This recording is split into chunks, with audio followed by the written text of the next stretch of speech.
নমস্কার বন্ধুরা, আমি শাওলি হোলিজ ওয়ার্ল্ডের একটা নতুন ভিডিওতে আপনাদের সকলকে স্বাগত জানাই। তো আজকে আমি আবার নিয়ে চলে এসেছি একটা কুকিং ভিডিও। তো আজকে হচ্ছে রবিবার। ভাবছিলাম যে কিছু একটা খাবো বিকালবেলা, তো দেখলাম যে ফ্রিজে দুটো চিকেনের লেগ পিস পড়ে আছে, তো সেটাই আজকে বানাবো। একটা রেসিপি নতুনভাবে মানে নতুন ট্রাই করছি, তো ভাবলাম সেই রেসিপিটাই আপনাদের সাথে আজকে শেয়ার করি।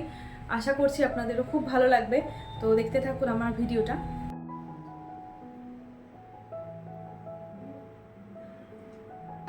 এখানে আমি নিয়ে নিচ্ছি এই যে লেগ পিস, দুটোই লেগ পিস ছিল আর কয়েকটা এরকম পিস ছিল, তো এগুলো নিয়ে নিচ্ছি, ফ্রাই করব।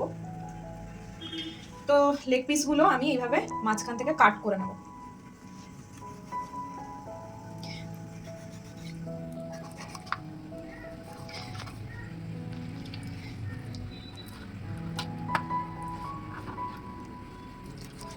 তো প্রত্যেকটাতে এরকম হালকা করে কাট দিয়ে নেব, যাতে আমার মশলাগুলো ভালোভাবে চিকেনটার মধ্যে এসে যায়।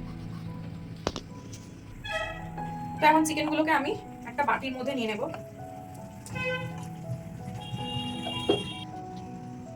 তো এখন আমি ম্যারিনেশন করব। এটা না, দুবার ম্যারিনেশন করতে হবে।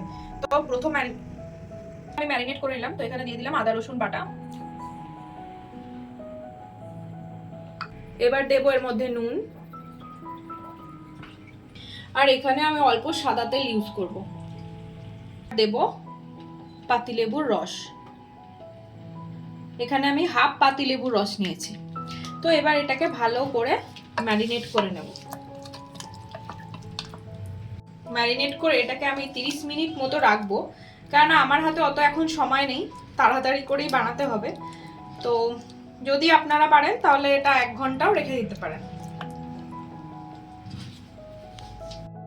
এবার আমি করব সেকেন্ড ম্যারিনেশন। তার জন্য নিয়ে নিয়েছি সাদা তেল, নেব একটু লঙ্কা গুঁড়ো, দিলাম অল্প জিরে গুঁড়ো, এটা দিলাম ধনে গুঁড়ো, আর এখানে আমি অ্যাড করছি জল ঝরানো টক দই। জলটা একটু ঝরিয়ে নিলে ম্যারিনেটটা বেশ ভালো হবে। মশলাগুলোকে হাত দিয়ে ভালো করে মিশিয়ে নিচ্ছি। তো মশলা আমার মেশানো হয়ে গেছে ভালো করে। এবার আগে থেকে যে ম্যারিনেট করে রেখেছিলাম, ফার্স্ট ম্যারিনেট করে রেখেছিলাম চিকেনটা, সেটা দিয়ে দেবো এখানে। তো দিয়ে ভালো করে হাত দিয়ে মেশাবো, সব কটাকেই একদম মশলার সাথে ভালো করে মিশিয়ে নিচ্ছি। তখন আমাদের অনেক জিনিস খেতে ইচ্ছা করে, তো ভাবলাম যে বাইরে থেকে রোজ রোজ বাইরে থেকে খাওয়া তো সম্ভব নয়। তো যেহেতু চিকেনটা পড়েছিল আমার ফ্রিজে, আর ভাবছিলাম যে কিছু একটা নতুন রেসিপি বানাবো, তাই এটা ট্রাই করলাম। এখানে দেখুন এই যে কাটাগুলো করে নিয়েছি, যেগুলো কাট দিয়েছিলাম সেগুলোর ভেতরে ভালো করে হাত দিয়ে দিয়ে মশলাগুলোকে ঢুকিয়ে নিচ্ছি আমি। এই মশলাগুলোকে যদি এইভাবে না ঢুকিয়ে নেওয়া হয় তাহলে কিন্তু চিকেনটা খেতে অত টেস্ট লাগবে না, সেই জন্য ভালোভাবে করে নিলাম। আর এটাকে আধা ঘন্টা মতো এখন ম্যারিনেট করে রেখে দেবো। আপনারা যদি সময় থাকে আগের দিন রাতেও কিন্তু এটা ম্যারিনেট করে রেখে দিতে পারেন। যত বেশিক্ষণ ধরে ম্যারিনেট করা থাকবে তত কিন্তু এই চিকেনটার টেস্ট বেশি ভালো হয়। বাটার, চিকেনগুলোকে ফ্রাই করব। এখানে খুব একটা বেশি লাগবে না বাটার, অল্প করেই নিয়েছি। তো বাটারটাকে পুরো কড়াটা জুড়ে আমি একদম ছড়িয়ে দিলাম। আপনাদের কাছে যদি গ্রিল প্যান থাকে তো গ্রিল করে নিতে পারেন, কিন্তু কড়াতেও করা যাবে। তো এবার গ্যাসের ফ্লেমটা ফুল করে দিলাম, আর দিয়ে দিলাম ম্যারিনেট করা চিকেনগুলো। এটা কিন্তু ফুল ফ্লেমেই ভাজতে হবে, না হলে চিকেন থেকে জল বেরিয়ে যাবে। কিন্তু চিকেন দিয়ে দিলাম,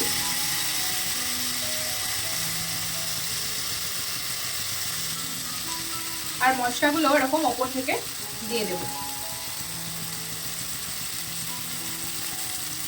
এটা কিন্তু আমি ফুল ফ্লেমেই কুক করব। তো এখন আমার একটা পিঠ ভাজা ভালো করে হয়ে গেছে, এবার আমি উল্টে দেব। এগুলো না মশলা একটু লেগে লেগে যাবে, তো অত চিন্তা করার কিছু নেই। এটা একটু স্মোকি ফ্লেভার হলে ভালো হয়, কেননা গ্রিল প্যানে করলেও কিন্তু একটু লেগে লেগেই যাবে। এই যে উল্টে দিলাম।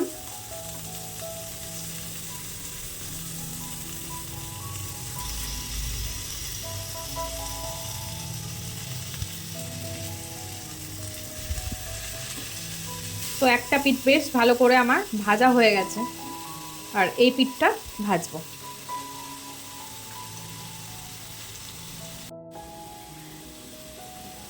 আর এই পিঠটাও ভাজার জন্য একটু বাটার দিয়ে দেব।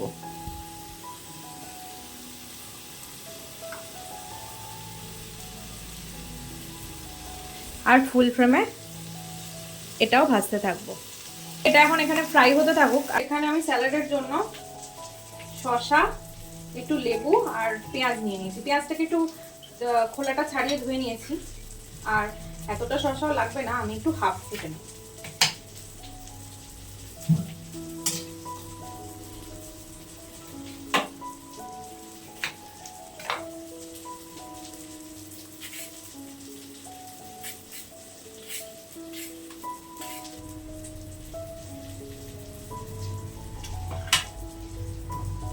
আর পেঁয়াজটাও এইভাবে কেটে নিই,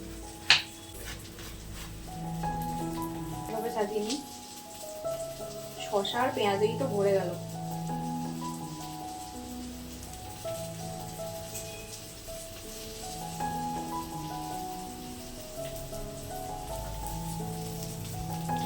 এই যে কাটা হয়ে গেছে, একবার এগুলোকে একটু পরিষ্কারও করে নিচ্ছি। আর এখানে এই যে আমার ফ্রাইও হয়ে গেছে। এবার এটাকে বন্ধ করে দেবো।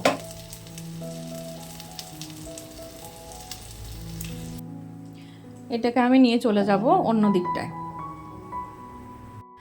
তো এই ফ্রাইটাকে আমি এখানে নিয়ে নিয়েছি, আর এখানে একটা রুটি সেকার জাল নিয়েছি।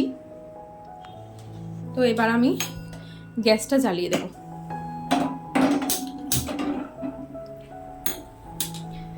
আমরা যে সমস্ত খাবারগুলো বাইরে খাই সেগুলো যে অতি সাধারণভাবে আর কি বাড়িতেও বানানো যায়, তো সেটাই আমি আর কি দেখানোর চেষ্টা করছি।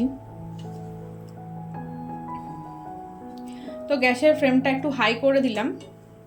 এবার আমি চিকেনগুলোকে এখানে দিয়ে দেব। আস্তে করে দিতে হবে, মানে কম আঁচে দিতে হবে। তো এটাতেও আরও স্মোকি ফ্লেভারটা অ্যাড হবে।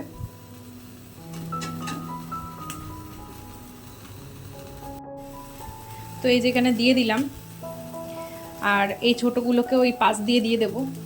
চিকেনটা আমার সেদ্ধ হয়ে গেছে, কিন্তু তাও মানে একটা তন্দুর ফ্লেভার আনার জন্য কিন্তু এই জিনিসটা করা অত্যন্ত জরুরি। তো এই দেখো আমি এইভাবে করে নিলাম।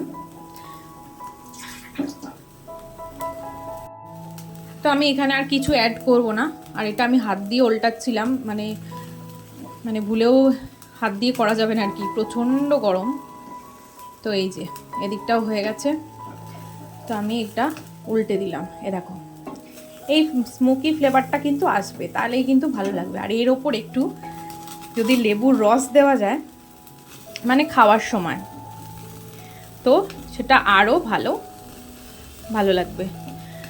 গ্রিল প্যান না থাকলেও কিন্তু এইভাবে সহজেই আমরা তন্দুর বাড়িতে বা এরকম লেগ ফ্রাই আমরা বানাতেই পারি।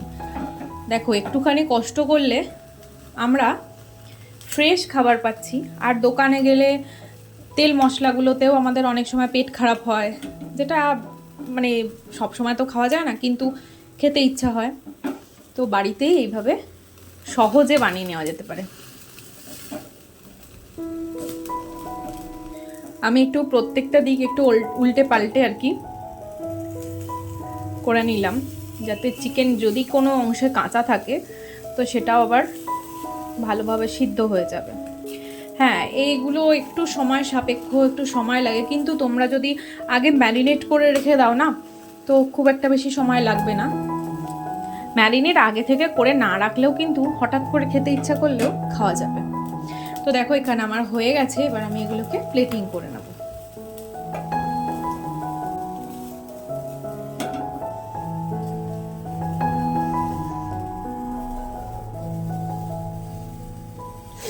তো এখানে আমি আগেই স্যালাড কেটে রেখেছিলাম, সেখানেই আমি একটু প্লেটিং করে নেব।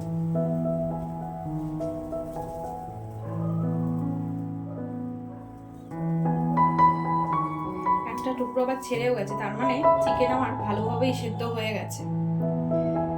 আর এগুলো নিয়ে তো কোনো কথাই নেই, এগুলো তো সেদ্ধ হয়েই যাবে।